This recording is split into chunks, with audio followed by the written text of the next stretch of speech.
நண்பர்கள் அனைவருக்கும் வணக்கம். ஒரு 40 அடி கிணறு இது. சோலார் இன்ஸ்டால் பண்ணியிருக்கோம். ஏபி வசதி இல்லாத இடம் இது.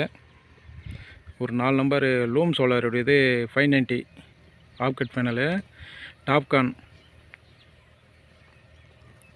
ஒரு 4 நம்பர் இன்ஸ்டால் பண்ணியிருக்கோம்.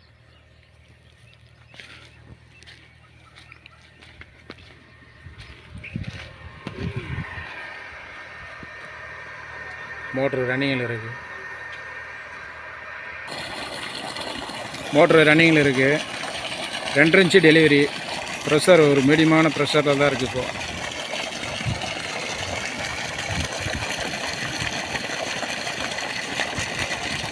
ஓகே ஃப்ரெண்ட்ஸ், வீடியோ பிடிச்சிருந்தா ஷேர் பண்ணுங்கள், சப்ஸ்கிரைப் பண்ணுங்கள், லைக் பண்ணுங்கள். Okay, thank you.